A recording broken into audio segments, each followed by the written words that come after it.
네, 우리 사랑하는 화목교회 성도 여러분, 그리고 인터넷으로 예배드리는 우리 모든 성도님들, 오늘 우리 주님께서 주시는 말씀을 통해 한 주간도 살아갈 수 있는 힘과 능력을 받기를 바랍니다. 그런 은혜가 우리 모두에게 있기를 정말 마음 다해 축복하고 기도합니다. 네, 오늘 본문을 함께 살펴보겠습니다. 마을 사람들은 자기의 자녀들, 아이들을 데리고 예수님을 만나러 왔어요. 예수님께 온 겁니다. 아이들을 데리고. 근데 왜 데리고 왔을까요? 예수님 신기하니까, 아파서? 뭐 그럴 수도 있고요. 또 어떤 여러 가지 이유가 있을 수 있습니다. 그런데 오늘 성경에 뭐라고 되어 있냐면 13절 읽어볼까요? 사람들이 예수께서 어떻게 하기를 만져주심을 바라고. 그러니까 예수님이 이 아이들을 이렇게 뭐 얼굴을 쓰다듬든지 머리를 쓰다듬든지 뭐 이런 것들을 바라고 아이들을 데리고 온 것입니다. 지금 여기에는 어떤 집이겠죠. 그죠? 근데 여기에 지금 어른들과 아이들이 들어온 거예요. 지금 여기가 어디냐면 예수님이 바리새인들에게 이혼에 대한 이야기를 하신 다음에 따로 제자들에게 이야기를 했었죠. 이게 어떤 의미인지를. 근데 그곳에서 많은 사람들이 이제 예수님을 알고 찾아온 거예요. 어땠을까요? 그 환경이, 그 분위기가. 집이든 아니면 작은 공터든 사람들이 아이들을 막 데리고 왔으니까 북적거렸을 겁니다. 그죠? 그 아이들 중에는 떠드는 애들도 있었고 또 우는 애들도 있었고, 보통 여기서 아이들이라고 말할 때 이 이스라엘 백성은 13세 이하 정도로 얘기하거든요. 그러면 아장아장 걷는 아이들도 있었을 거고, 또 우리 승훈이 같이 뭐 1살, 예성이 같은 아이들, 또 우리 예담이, 예준이 같은 아이들도 있었겠죠. 지금 생각해 보세요. 우리 교회도 지금 작은 방에 이 5명의 아이들, 예담이, 예준이, 혜원이, 예성이, 승원이 이렇게 한 방에 들어가 있으면 어때요? 조용한가요? 북적거린가요?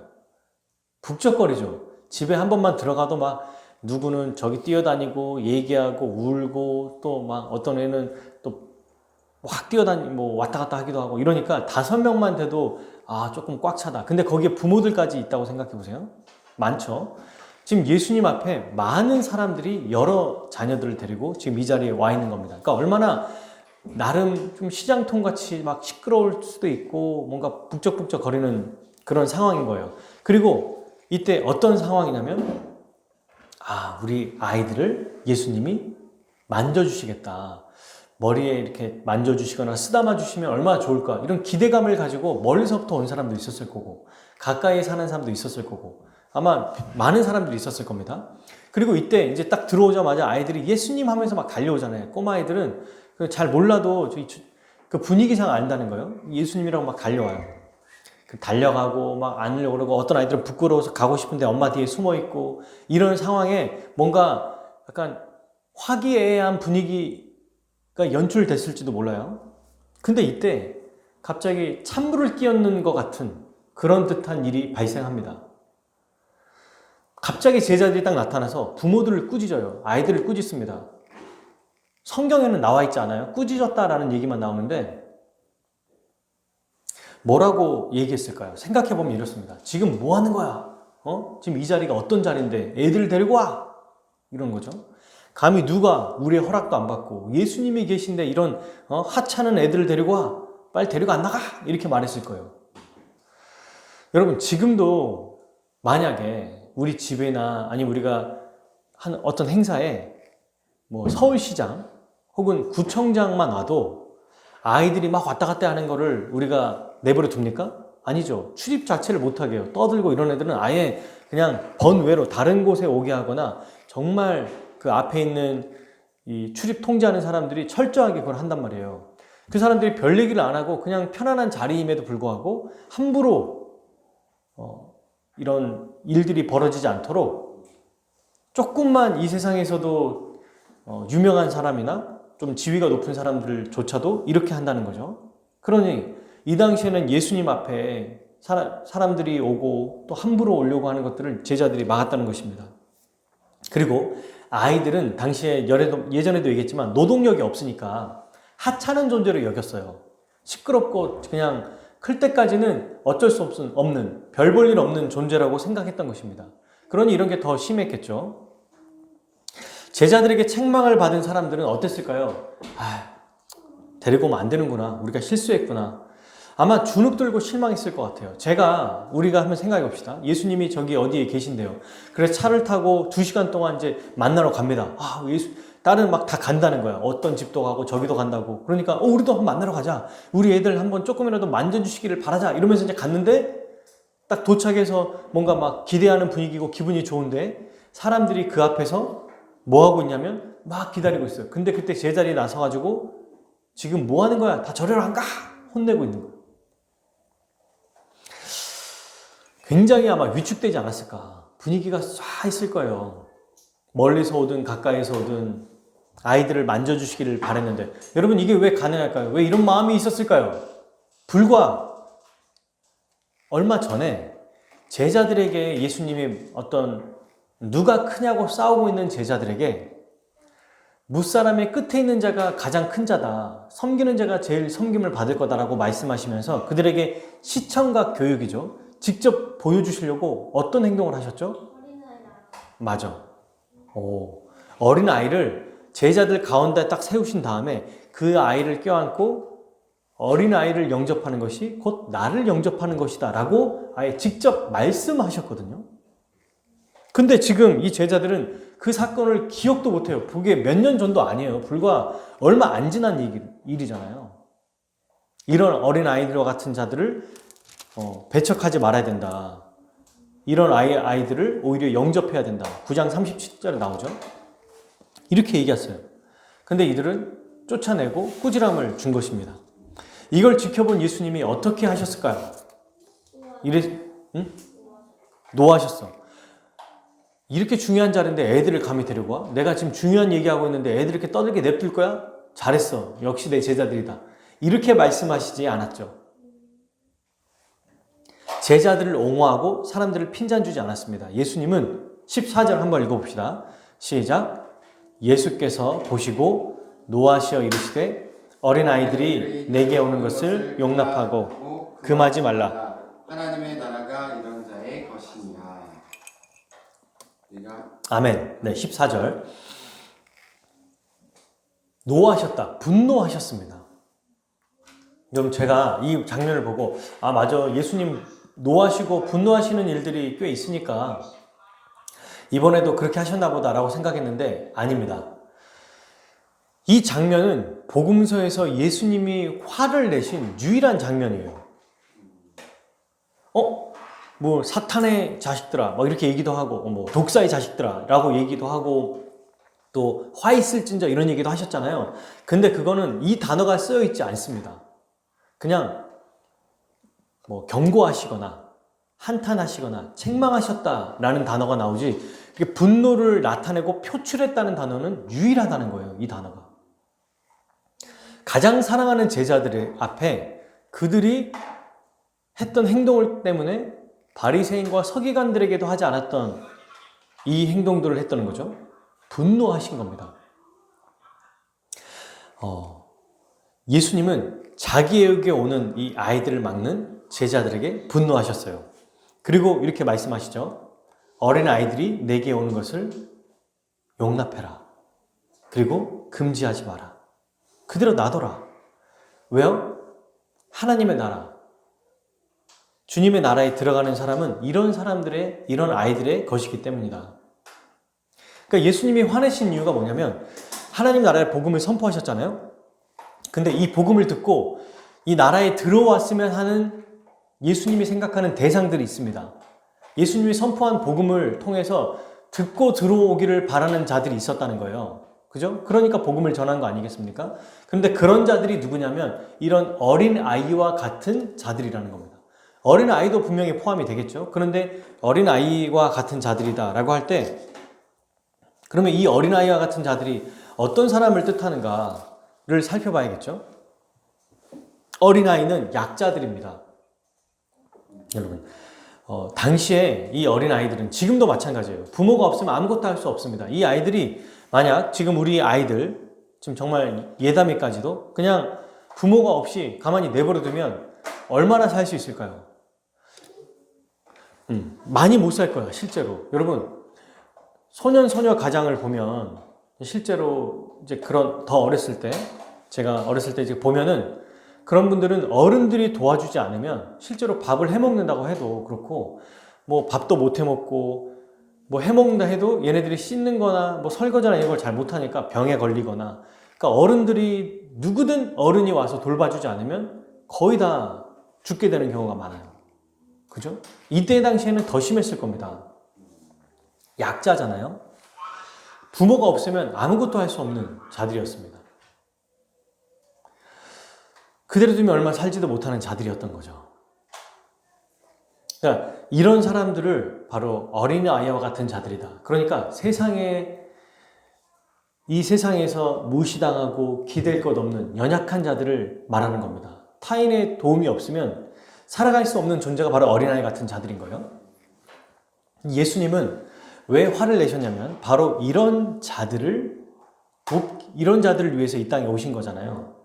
나약하고 힘없고 병들고 전적으로 다른 사람의 도움이 필요한 자들을 위해서 이 땅에 오셨어요. 이들을 가장 사랑하시는 자들인데 제자들이 예수님께 오는 것을 막아버린 겁니다. 그러니 예수님이 화가 날 만하죠. 이런 어린아이와 같은 자들의 특징이 또 있습니다. 15절 한번 읽어보겠습니다. 10장 15절. 내가 진실로 너희에게 이르노니 누구든지 하나님의 나라를 어린아이와 같이 받들지 않는 자는 결단코 그곳에 들어가지 못하리라 하시고, 첫 번째 특징이 뭐라고요? 연약하고 볼품없고 기댈 것 없고 무시당하는 천대받는 자들이다. 그리고 두 번째는 하나님 나라를 받아들이는 자들인데 어떻게 받아들이냐? 그 특징이 있다는 거예요. 이게 바로 두 번째죠. 그들만이 받아들이는 하나님 나라를 받아들이는 방식이 있어요. 그거는 어린 아이를 예를 들어서 또 한번 생각해 봅시다. 우리 아이들의 어떤 특징이 있을까요? 나이가 좀 더 크거나 뭔가 막 머리 회전이 빠른 아이들 말고 나름대로 좀 더 우리 한 예성이부터 혜원이 혹은 좀 초등학교 저학년 이런 아이들의 특징이 뭐냐면 부모님이나 선생님이 얘기할 때 그대로 믿어요. 어떤 이야기를 할 때 의심하지 않습니다. 순수하게 그 말 그대로 받아들여요. 너 이렇게 하면은 너 어디 팔 다친다, 아프다 이러면은 이 어린 아이일수록 말을 알아들을수록 더 의심하지 않고 받아들이죠. 제 딸 혜원이에게 이제 우리가 알고 있는 것처럼 여러분들 알고 계신 사건이 있어요. 다래끼가 나죠. 그러면 이제 뭐라고 말하냐면 다래끼 났을 때 너 밥 10번만 먹으면 다래끼 낫는다. 안 먹으면 다래끼 생긴다. 이렇게 얘기하면은 얘가 진짜로 그 말을 믿어요. 그리고 지금 씻으면 코로나에 안 걸린다. 뭐 이렇게 하면 좋아진다. 이러면 그걸 그대로 그냥 한다는 거예요. 우리 예성이도 마찬가지죠. 뭐 이거 해야 된다, 저렇게 해야 된다. 그러면 처음에는 그게 정말 인지도 그냥 진짜인지 아닌지 사실 확인도 안 해요. 우리 아이들은.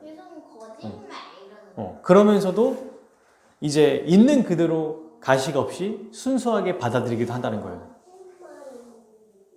어떤 이야기를 들려주면 그 얘기를 이제 예성이한테도 정말 사실적인 것처럼 막 뭔가 표정과 분위기를 딱 압도해가지고 얘기하면 진짜라고 믿는 거야. 자, 그건 나중에 이제 우리 가족들끼리 한번 상의해 보시고, 우리 아이들의 특징이 이렇다는 거예요. 순수하게 있는 그대로의 말을 받아들인다. 그러니까 어린아이 같은 자들은 어떤 사람들이냐면 예수님이 복음을 선포할 때 그 복음을 있는 그대로 받아들이는 자들이라는 겁니다. 전적으로 믿고 신뢰하는 자들이에요. 이런 자들이 어린아이와 같은 자들이고 이런 사람들이 하나님 나라에 들어가는 자들이다라고 말씀하셨어요. 근데 이제 저는 생각을 해봤어요. 왜 이런 특징을 가질까? 어린아이와 같은 어린아이들은 혹은 이런 자들은 가진 게 없으니까, 의지할 게 없고 내세울 게 없기 때문에 주님을 의지할 수밖에 없습니다. 불가피하게 겸손할 수밖에 없는 환경에 처해 있어요. 어린아이들과 또 이런 특징을 가진 자들은요.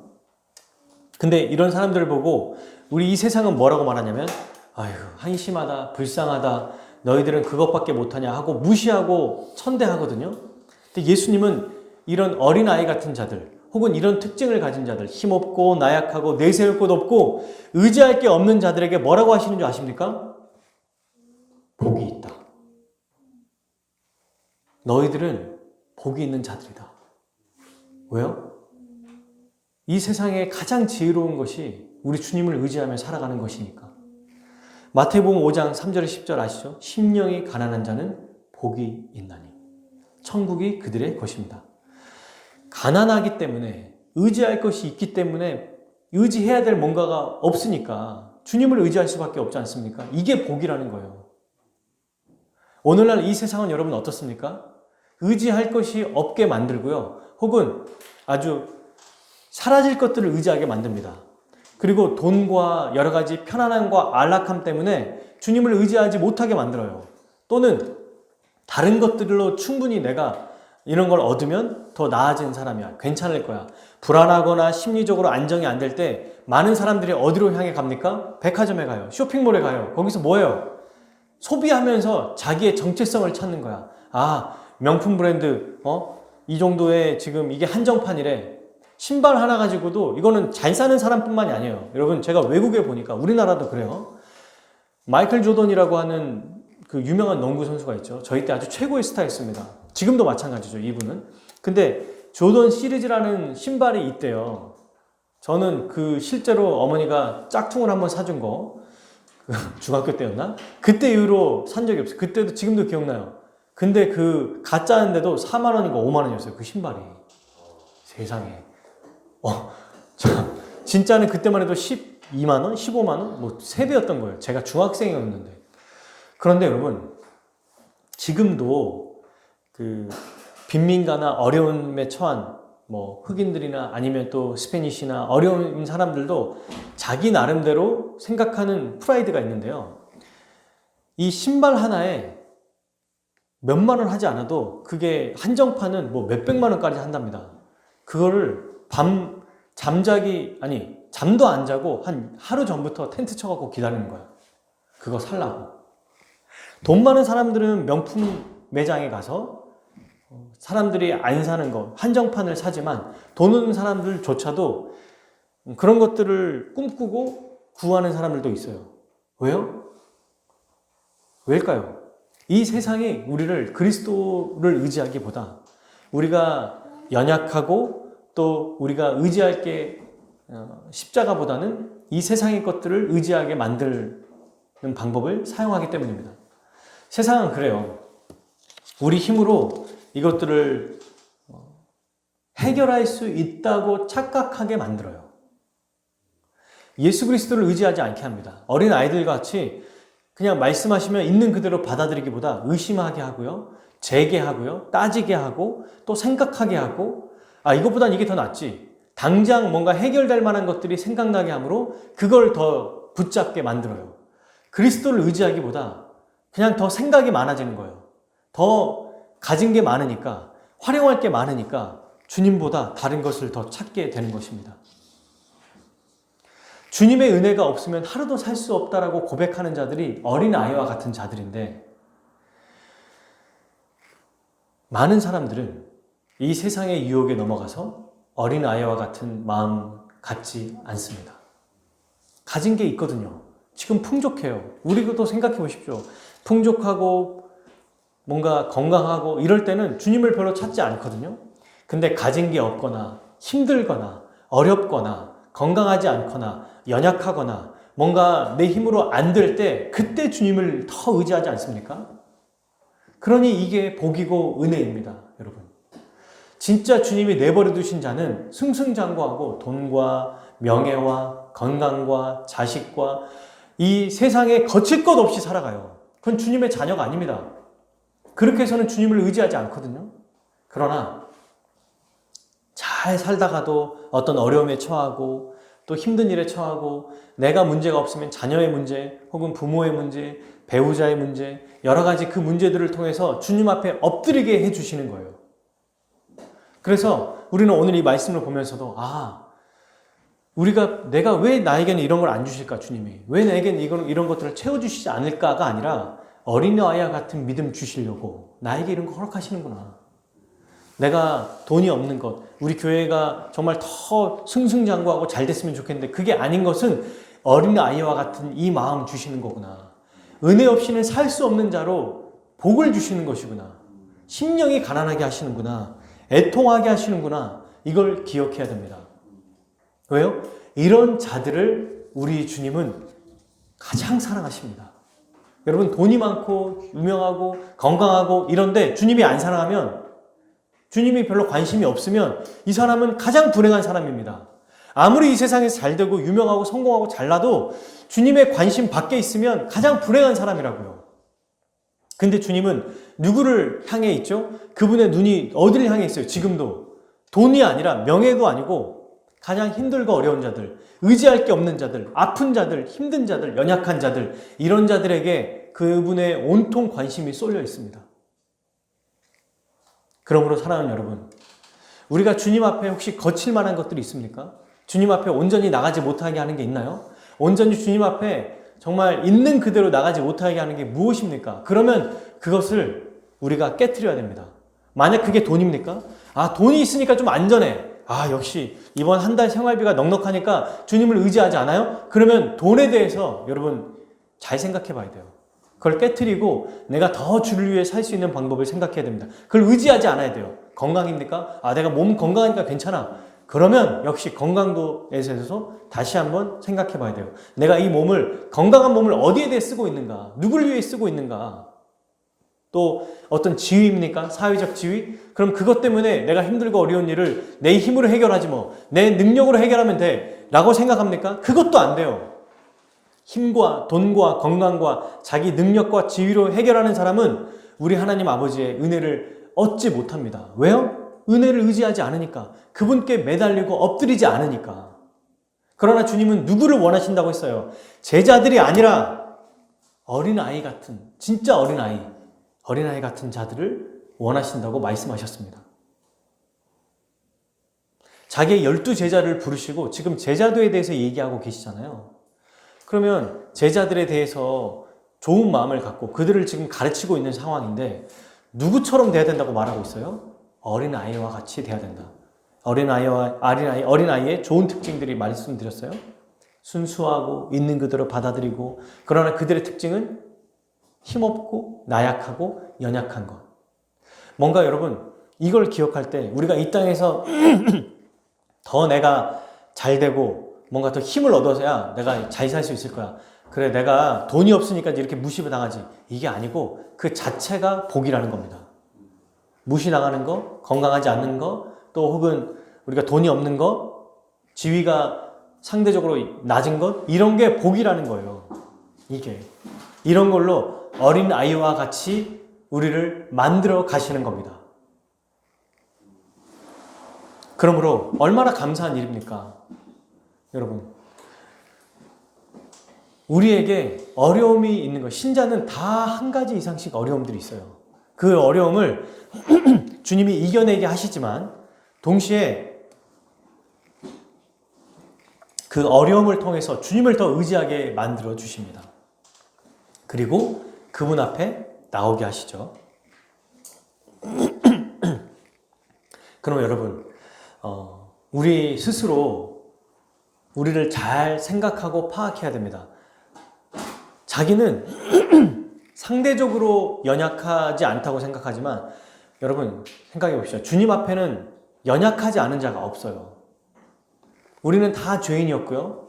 다 죄로 인해 상처투성이고 또 부패했고 온전한 자가 아무도 없는데 상대적으로 비교하면서 내가 더 낫다고 생각하고 자기는 연약한 자가 아니라고 생각하는 지금 제자들과 같이, 또 얼마 전 살펴봤던 바리새인들과 같이 이 세상의 유혹과 세상의 목소리를 들으면서 나는 괜찮다고 생각하는 게 우리의 모습입니다.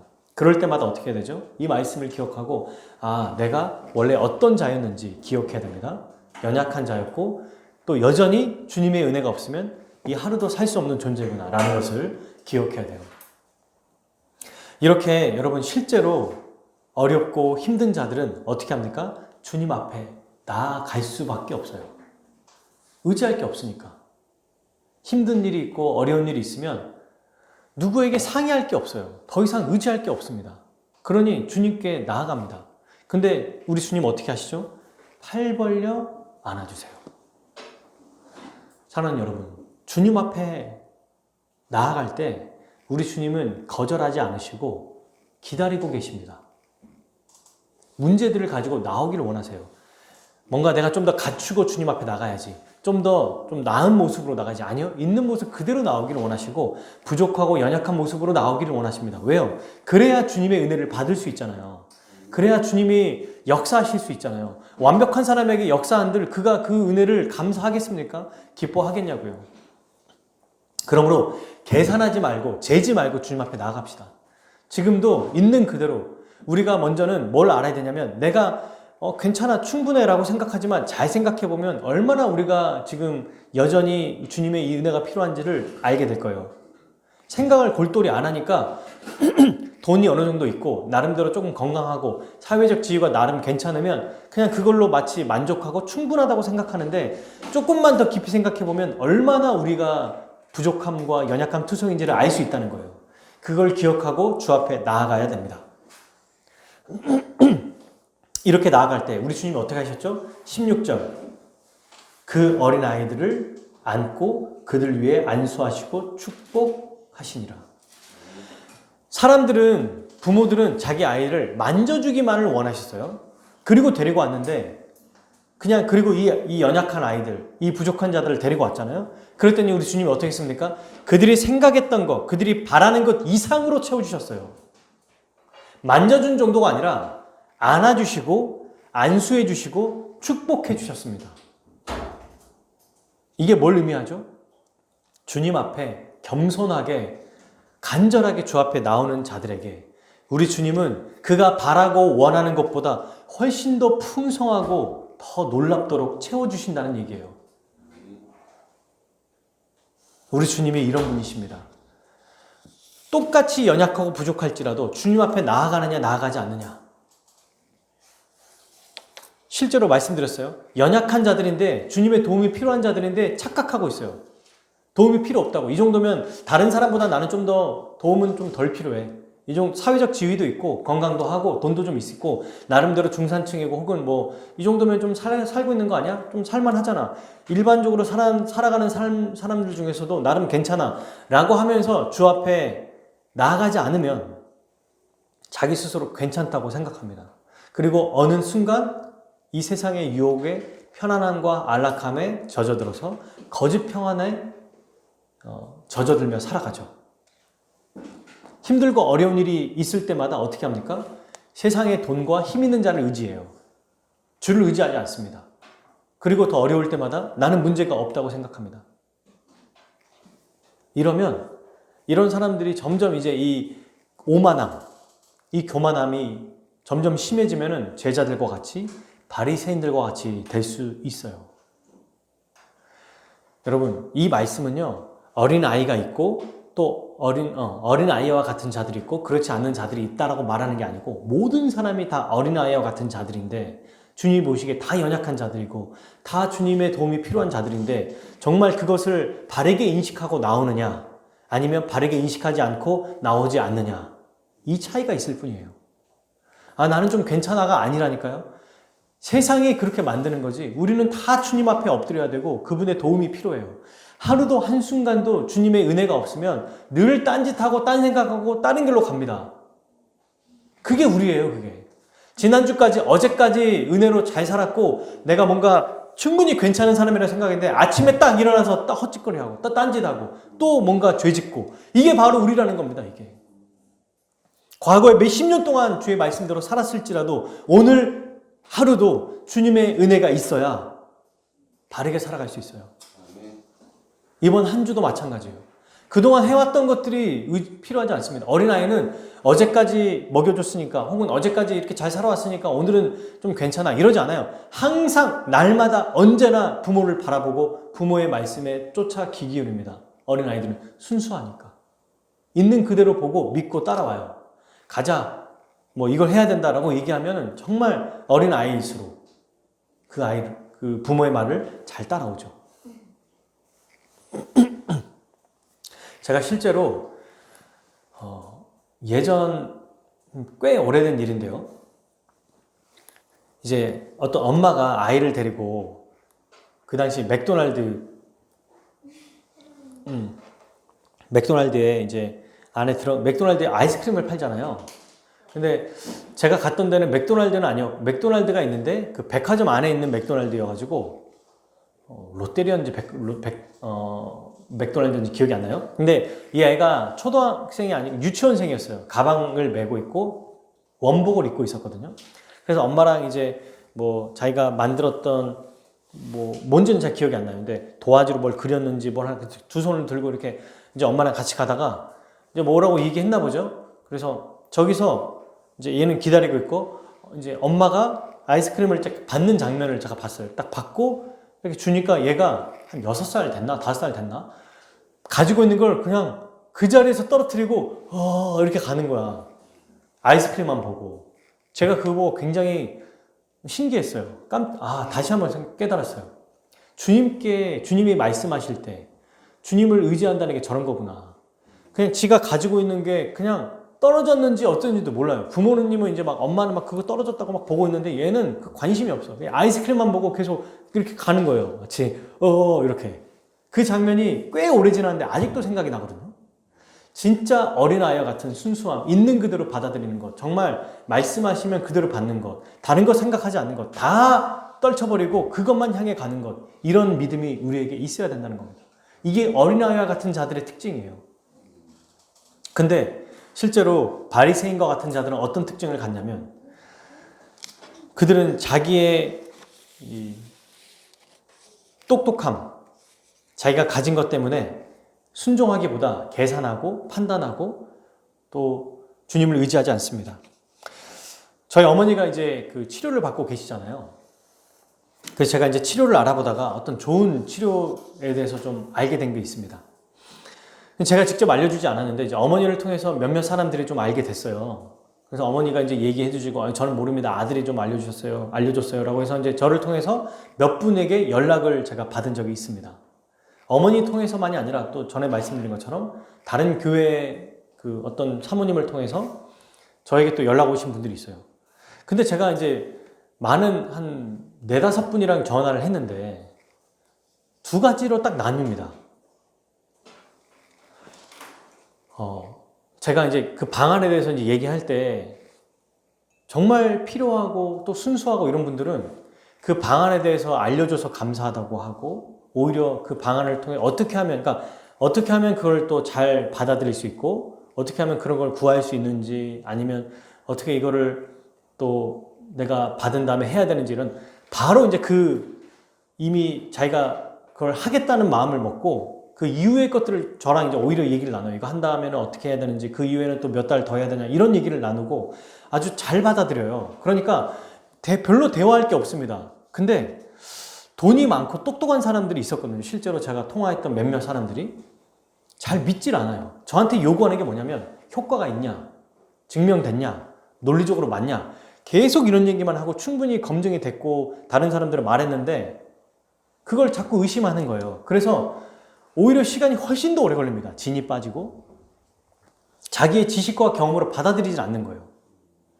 그러니까 지금도 이제 계속 진행된 상황이지만 별로 효과를 보지 못했다는 얘기도 들었습니다.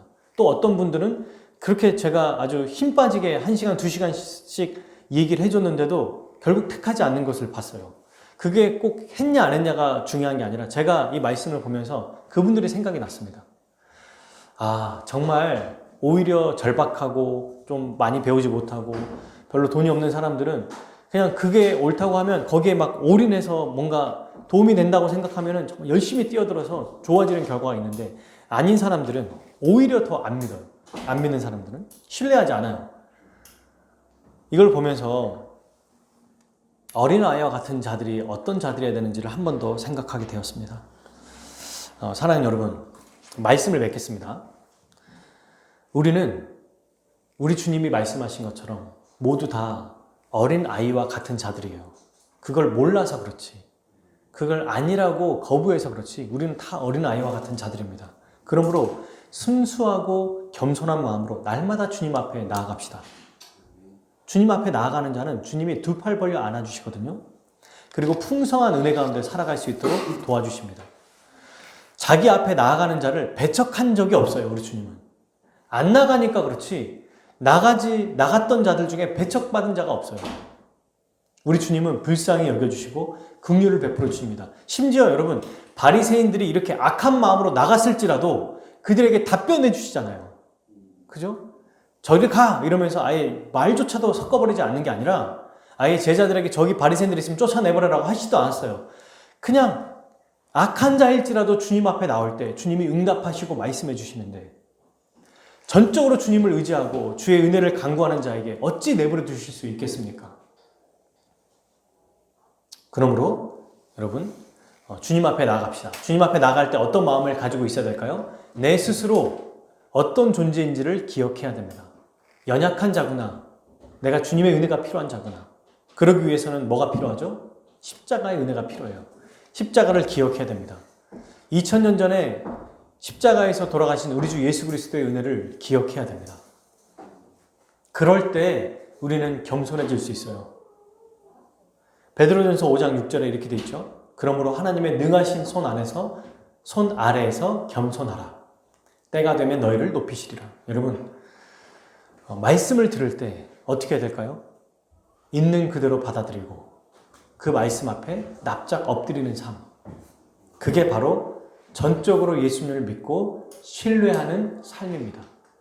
말씀을 들었을 때 의심하거나 별로 거기에 큰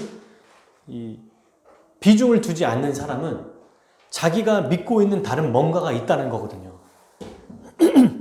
말씀으로 안 된다는 것을 믿고 그걸 믿고 오히려 내가 의지하고 내가 오히려 말씀보다 더 효과 있는 것들을 가지고 있어 라고 생각하기 때문에 말씀을 들어도 시큰둥한 것입니다. 이런 사람들이 어찌 주님의 은혜를 받을 수 있겠어요? 이거 아니어도 돼. 겉으로는 주일에 예배 나와가지고 그래 말씀이 전부야 말씀대로 살아야지 하면서 마음속에 내가 예금이 얼마 있지, 내가 이번 주에 얼마 받지, 내가 얼마나 건강하니까 이번에 이걸 해결해야지 라고 하면 안 된다는 거예요. 이런 태도를 버리고 정말 어린아이와 같이 주님 앞에 온전히 나아가는 우리 모두가 되었으면 좋겠습니다. 이게 바로 지혜로운 자예요. 여러분 선한 일에는 지혜롭고 악한 일에는 미련하라고 말씀하셨어요. 바리새인과 같이 악의적인 태도를 버리고 제자들과 같이 그런 태도를 버리고 오직 어린아이처럼 순진하게 순수하게 주 앞에 나아가는 우리 모두 되기를 바랍니다. 이렇게 우리가 살아갈 때 우리 주님이 복을 주실 거예요. 그런데 우리는 한 단계 더 나아가서 그러면 우리 개인으로는 주님 앞에 어린아이와 같이 나아가고 그러면요 그렇게만 나아가고 끝나는 것인가? 아니에요. 우리 주님이 어떻게 하셨죠? 또 어떻게 말씀하셨습니까? 어린아이와 같이 나아오라고 말씀하셨을 뿐만 아니라 이런 자들을 받아줘라 라고 말씀하셨습니다. 우리는 이 도움이 필요하고 어려움에 처한 자들을 도와주어야 합니다. 왜냐하면 우리도 원래 연약하고 힘없고 병든 자들이었기 때문이에요. 우리 자신이 어떤 자인지를 알 때 우리는 이 어린 아이들과 같은 자들, 어려움에 처한 자들을 도와줄 수 있습니다. 주님이 우리에게 어떤 일을 행하셨는지를 기억해야 돼요. 그리고 십자가를 기억할 때 우리가 그리스도의 십자가로 죄와 사망에서 건진받아 구원받은다는 것을 기억하면 나보다 더 약하고 도움이 필요한 자들을 배척하지 않고 안아주고 도와줄 수 있는 것입니다. 끝으로 여러분 어제 이제 혜원이와 제가 승원이 함께 차를 타고 잠깐 어디를 이동한 적이 있었어요. 근데 그때 이 혜원이와 승원이의 태도를 보고 하나님 아버지의 마음을 알게 된 적이 있습니다. 그게 뭐냐면요. 혜원이가 여기 강북문화센터에 운동하는 시설이 코로나 때문에 안 됐다가 5팀만 딱 받아주는 게 있어서 구청에서 하는 1시간, 2시간에 3,000원만 내고 하는 일이 있어요. 거기에서 재밌게 말하자면 키즈카페 같은 곳이니까 키즈카페는 아니지만 운동시설이 있는 곳 어린이들 거기서도 놀다가 이제 오는 길에 저는 집에서 설교 준비를 하고 있었죠. 비가 좀 왔었잖아요. 아내가 비가 갑자기 너무 많이 오니까 좀 데리러 와줬으면 좋겠다 해서 이제 아내를 데리러 오고 이제 차에 태우고 집으로 가는 길이었어요. 근데 집에 가는 길에 얘가 이제 배고플 거 아닙니까? 많이 먹고 막 운동도 했으니까. 근데 이제 그때 아내한테 참깨 스틱 몇 개가 있었나 봐요. 저는 운전하고 있었으니까 잘 모릅니다. 근데 이제 배고프니까 엄마 참깨 스틱 주세요. 그래서 참깨 스틱 줬는데 이미 먹었던 거기 때문에 몇 개 안 들어있는 거야 이게. 그래서 이제 먹고 있으면 승원이가 가만히 있었겠어요? 엄마 앞에 저기 앉혀가지고 혜원이 거 막 주려고 하는데 혜원이가 몇 개 안 되니까 안 돼 먹지 마 이러면서 이제 먹었어요. 그때 이제 말했어요. 저랑 아내랑 혜원아 이거 먹어야 돼. 너만 먹지 말고 동생도 하나 줘라. 몇 개 없어요. 진짜로 몇 개 없었나 봐요. 그래서 아니 그래도 좀 동생도 좀 하나 줘라. 너가 누나 아니냐 이렇게 한 두세 번 얘기했더니 얘가 그러면 승원이는 어리니까 작은 거 줘야지 이러면서 이제 몇 개 안 됐는데 정말 작은 참깨 스틱 쪼가리 하나를 준 것 같아. 줬어. 그랬더니 승원이가 좋다고 그걸 받아서 먹고 있었죠. 그러면서 그 순간 이제 제가 아내랑 뭐라고 얘기했냐면 너무 뿌듯하고 기쁜 거예요. 그래서 그 장면을 보고 뭐라고 말했냐면 대형 참깨 스틱을 사주겠다. 뭐였죠? 큰 것들 있죠. 그 작은 거 말고 큰 거. 그거 사주겠다고 얘기를 했습니다. 그러면서 문득 하나님 아버지의 마음이 생각이 난 거예요. 하나님 아버지도 이런 마음이 아니실까? 없을 때 더 섬기고 뭔가 없는데도 그냥 나는 이거밖에 없으니까 나밖에 못 먹어요. 왜? 내가 이거 먹으면 굶게 되잖아요. 라고 하는 것보다 없는데도 작은 것이라도 주면은 더 부어주고 싶겠구나. 이게 부모의 마음이 그런 것처럼 이런 마음을 먹었었습니다. 그래서 여러분 어린 아이와 같은 자들을 받아주는 것 이거는 우리 주님이 뭐라고 하셨죠? 곧 자기를 받는 거고 하나님 아버지를 영접하는 거라고 말씀하셨어요. 왜요? 우리 주님은 지극히 작은 자를 곧 자기로 여기기 때문입니다. 가장 성도 중에 연약한 자를 곧 자기 자신으로 인정해 주기 때문에 그렇게 대입하시기 때문에 그를 돕는 것은 곧 우리 주님을 돕는 것이요 하나님 아버지를 돕는 것입니다. 그래서 주님 말씀하셨죠. 어린 아이와 같이 나오라. 그리고 그런 자들을 받아줘라. 저는 이런 교회가 되었으면 좋겠고 이런 사람이 되었으면 좋겠어요. 실제로 우리의 가정의 삶이 녹록지 않는다 할지라도 더 이거에 열심을 내고 힘을 내야겠다. 더 애써야겠다고 생각했습니다. 아내와 함께. 더 힘을 써야겠다. 이게 없다고 해서 나중에 하면 할 수 없구나. 할 수 있는 만큼 더 해야겠다라고 생각하고 더 다짐하게 되었어요. 우리 교회도 그런 교회가 되었으면 좋겠습니다. 우리 사랑하는 성도들도 이미 잘하고 계시지만 계속해서 이런 정진하고 이런 마음들, 우리 주님을 돕는 마음, 그게 바로 어린아이를 돕는 것, 그런 자들, 연약한 자를 돕는 것임을 기억하고 우리 주님의 뜻대로 살아가는 우리 모두 되기를 주님의 이름으로 축복합니다. 우리 함께 같이 기도하겠습니다.